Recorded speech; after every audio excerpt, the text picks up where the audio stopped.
Augustine's Asylum for the Mentally Ill. My producer Tom said good things about you. In your backpack is a flashlight, a voice recorder, an EMF, and a couple of little fun occult things.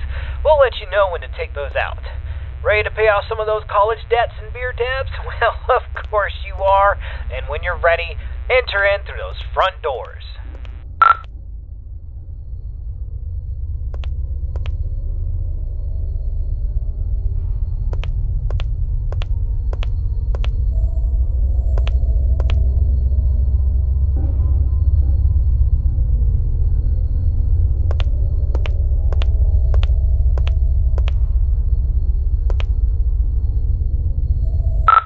Well, it is a hospital. I mean, it would be weird if there wasn't any type of anatomy stuff.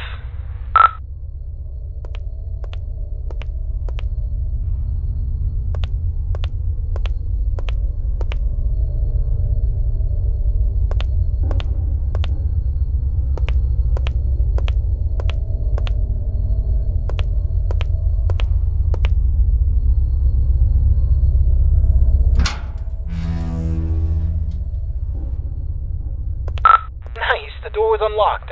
It can get a little sticky sometimes. So here's the story behind the St. Augustine's Asylum for the Mentally Ill. It was founded in the 1880s, closed in the 1960s, and a lot of nasty stuff happened here. I mean, this place is only supposed to house around 500 patients, but at its peak, it was around 3,300 patients in here. I mean, the place was, less of a hospital and more of a place where you dropped your problems off and hoped they disappeared.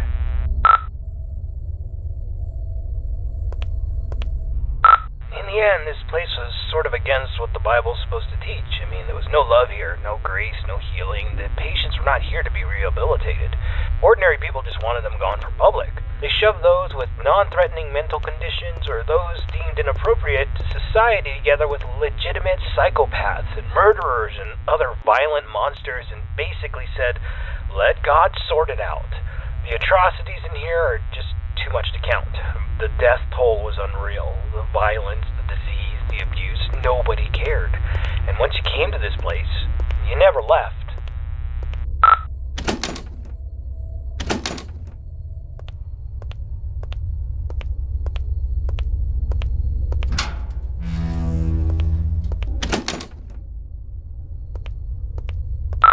This is where the 100 hallways patients would convene, and we heard that the patients pre-1920 actually received decent care. Then the war hit, the depression hit, and then the budgets all fell apart. The room you stand in once healed 20 patients in need of attention, and by the end, 150 patients would pass through this room, naked, starving, attacking each other at random, flaying themselves with metal wires from their beds. Be careful where you step.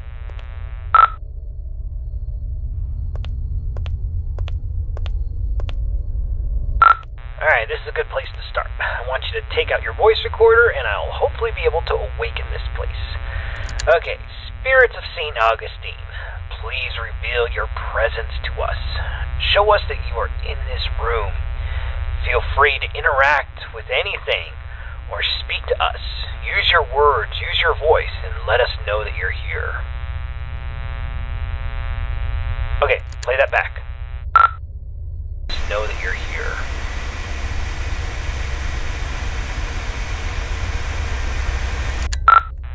Nothing. Alright, let's try that again.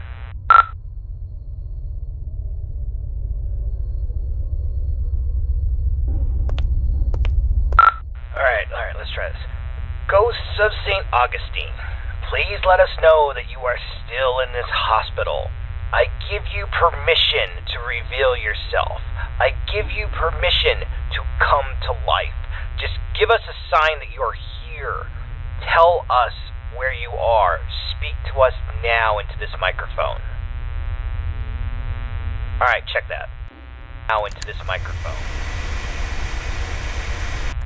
Alright, let's try one more spot.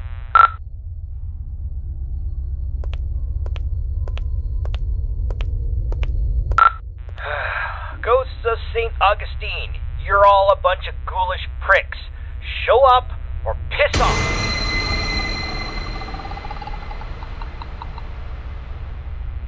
Whoa, did you hear that? Play that back. Pricks, or piss off.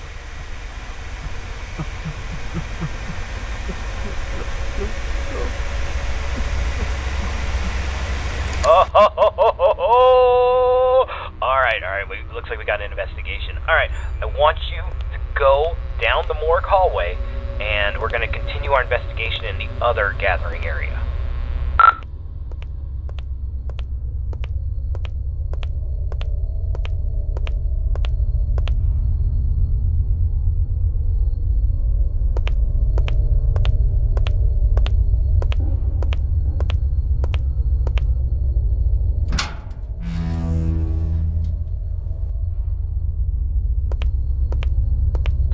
Okay, the 4 areas you need to visit to fulfill your contract. The East Social area is the first on the list. This is the area where the inmates who are deemed a danger to society would convene. You'll go to this room and perform a summoning ceremony. So walk into the center and we will begin.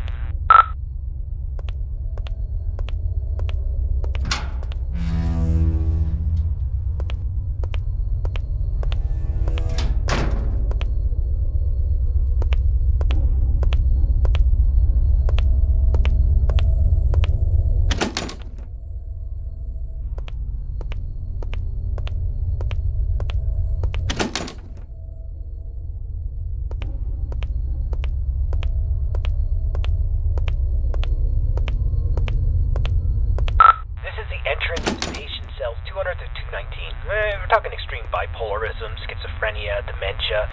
Not necessarily dangerous, but it could be a challenge for society. Dang, the door's locked. This sucks.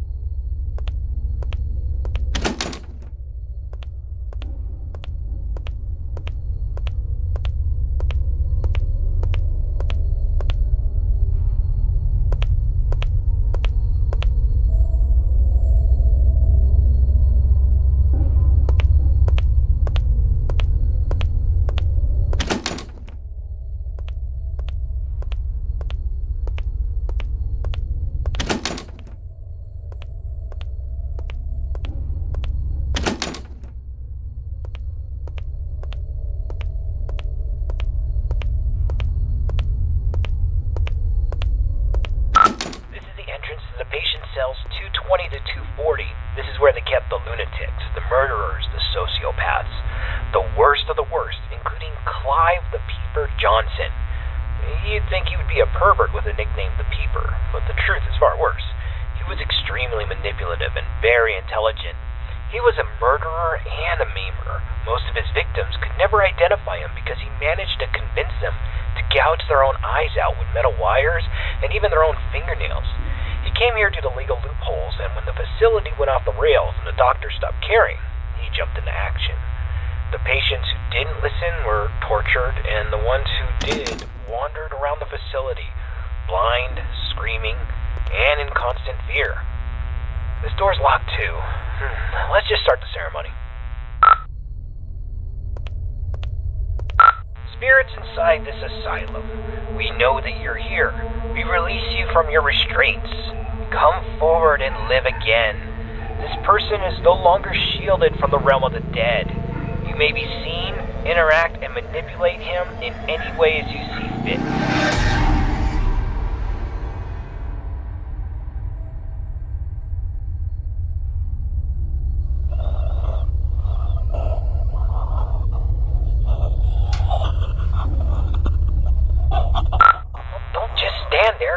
Go check it out.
The hell out of there. Just go to the front door and get out.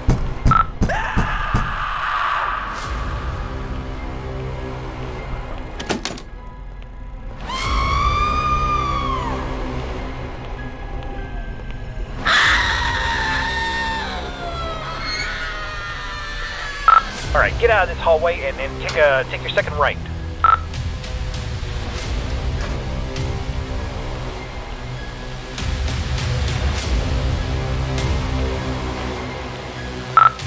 Damn it. Oh, okay, there's a staircase. Take the staircase up to the second floor, and you should be next to a fire escape. You should be able to get out that way. So go up the staircase.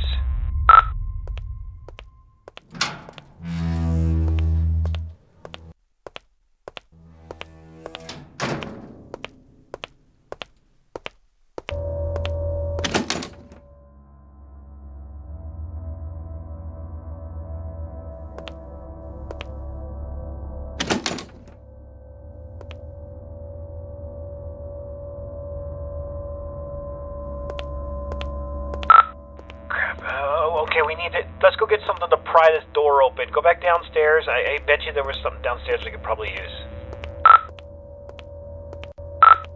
Hold on. That staircase wasn't there before. This place doesn't even have a basement. What is going on? Alright, just... I don't think you got any other choice. I think you gotta make your way downstairs. No.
Alright, confession time.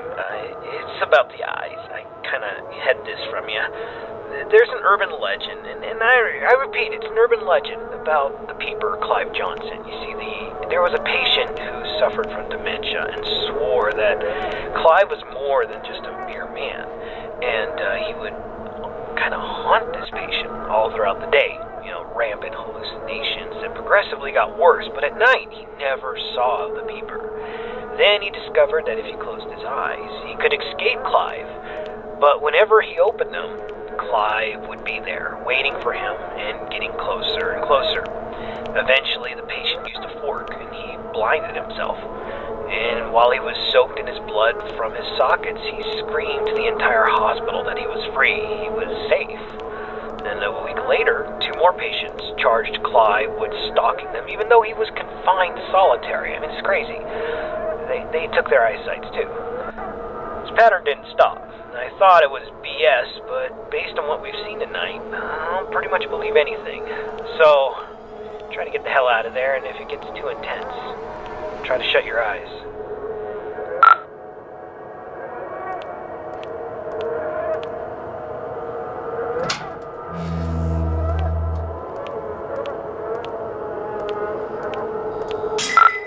Damn flashlight broke. I can't use that anymore.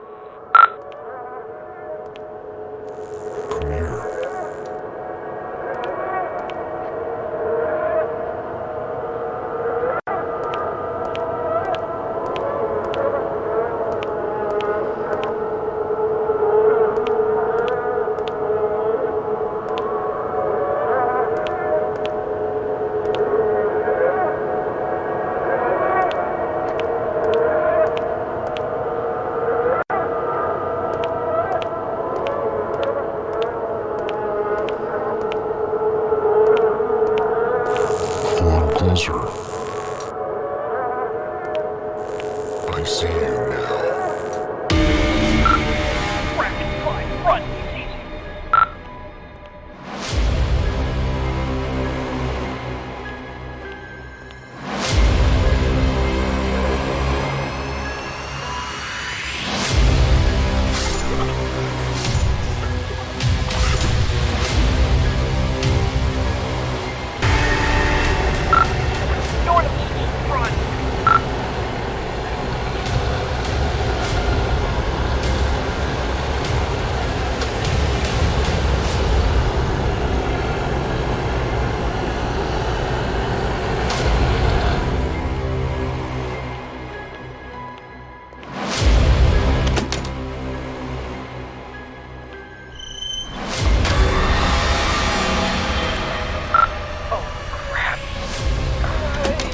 You got a choice. Either he gets you, or you're gonna have to cut him out.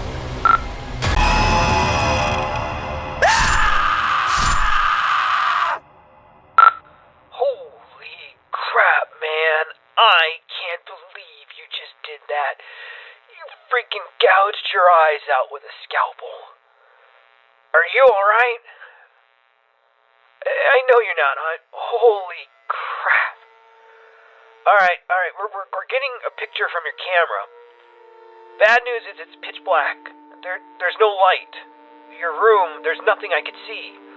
The flashlight went out, and we don't even know where you are. I'm not going in there. Are you going in there? I'm not going in there. Hell no. Look, if you can't feel anything, I'm sorry, but we're not coming. I'm sorry, man. I have to go. I'm sorry.